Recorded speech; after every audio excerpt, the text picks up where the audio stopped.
Salam saudara pemirsa, selamat berjumpa kembali dengan kami dalam program Berita Pengharapan. Saudara pemirsa, hari ini saya mengajak kita semua, mungkin ada di antara saudara sekalian yang merasa pintu di depanmu tertutup. Pintu usaha, pintu pekerjaan tertutup. Itu sebabnya dengar baik firman Tuhan ini. Ingat, nanti firman Tuhan ini bisa saudara ulang-ulang supaya saudara mengerti bahwa di tangan Tuhan Yesus tidak ada pintu yang tertutup bila engkau hidup mendengarkan firman Tuhan.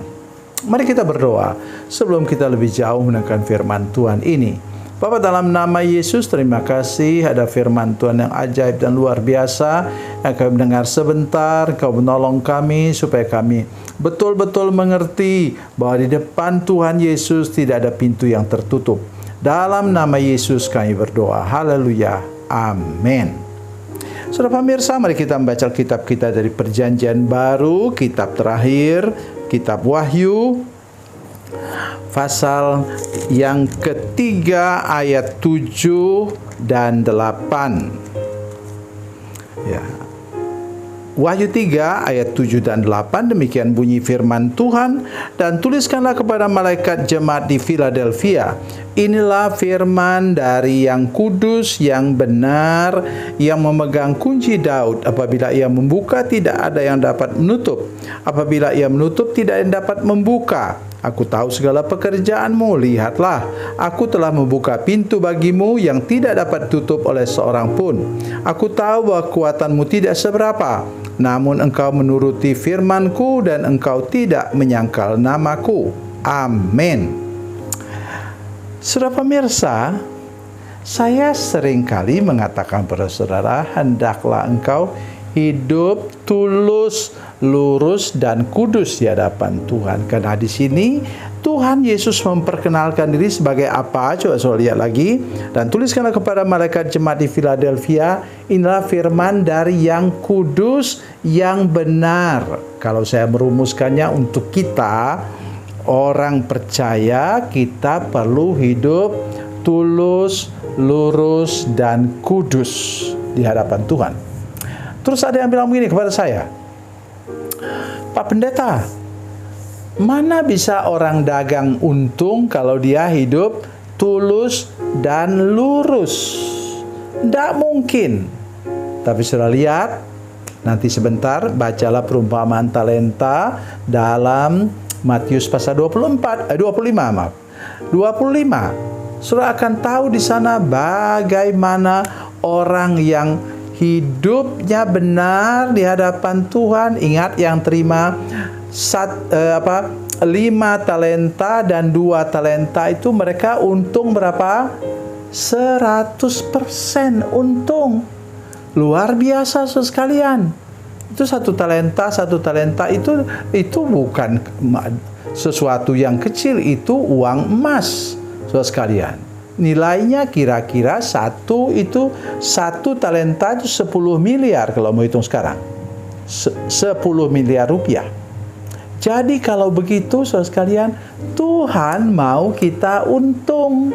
Tuhan mau kita sehat, sukses, dan makmur. Cuma jalannya harus ikut jalan apa tadi? Tulus, lurus, dan kudus. Nah, sekarang mari kita lihat hasilnya.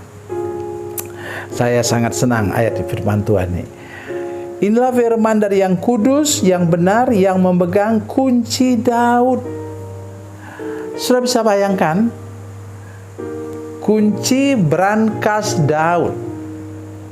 Saudara sekalian, itu apa namanya itu? Bait Allah yang didirikan Salomo itu, segala emas, perak, dan tembaga, segala macam kayu-kayu itu bukan dicari oleh Salomo, tetapi sudah disiapkan oleh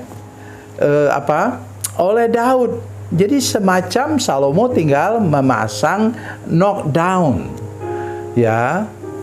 Jadi dia itu bukan dia yang kaya raya, tapi yang kaya raya adalah Daud. Sudah bisa bayangkan, berangkasnya Daud itu isinya kira-kira 1.000.000 atau 1 miliar. Oh tidak, saudara sekalian, itu triliunan rupiah. Saya sudah menghitung, saudara sekalian, biaya makan umat Tuhan dari mana itu sampai ke tanah perjanjian selama 40 tahun tuh biayanya kira-kira 1.700 triliun untuk makanan saja.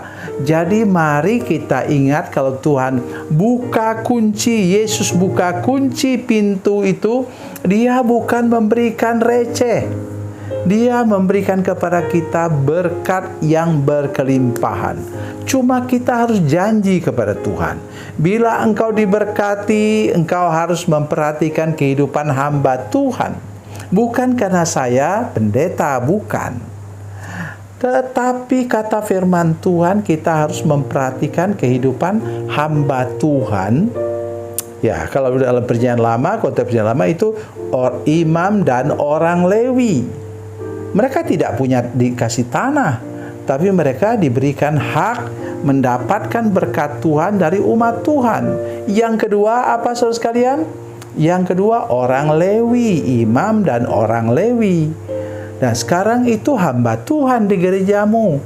Ya, di gereja kalian harus diperhatikan. Begitu juga hal gereja. Jadi saya mau nangis, saudara sekalian. Saya minta kepada Tuhan, Tuhan berikan saya berkat triliunan rupiah. Mengapa? Saya mau nangis lihat orang yang beribadah dengan atap atap terpal bekas. Kalau hujan semua basah kuyup di situ. Lantainya lagi tanah. Jadi semua jadi becek. Jadi itu maksud saya, Tuhan buka pintu untuk kita supaya kita diberkati oleh Tuhan. Jadi perhatikan ini yang kemudian yang kedua. Katanya, Aku telah membuka pintu bagimu yang tidak dapat ditutup oleh seorang pun. Aku tahu bahwa kekuatanmu tidak seberapa, namun engkau menuruti firmanku, dan engkau tidak menyangkal namaku. Jadi kata kunci kalau saudara mau diberkati oleh Tuhan, termasuk materi juga, jangan kita mengabaikannya. Ingat, taat akan firman Tuhan ini. Bukan karena saudara punya modal banyak, bukan karena engkau kuat modalnya atau apa, tetapi engkau akan diberkati oleh Tuhan bila engkau punya pikiran terus. Saudara mau menjadi berkat untuk gereja dan juga mau menjadi berkat untuk hamba Tuhan. Tuhan Yesus memberkati, Tuhan Yesus baik. Mari kita berdoa. Bapa, dalam nama Yesus, terima kasih banyak untuk kasih dan anugerah Tuhan kepada kami hari ini. Kami mau memandang kepada tangan Yesus yang memegang kunci Daud. Dan kami tahu kalau engkau buka tidak bisa tutup, kalau engkau tutup tidak bisa buka. Terima kasih Tuhan. Dalam nama Yesus, haleluya. Amin.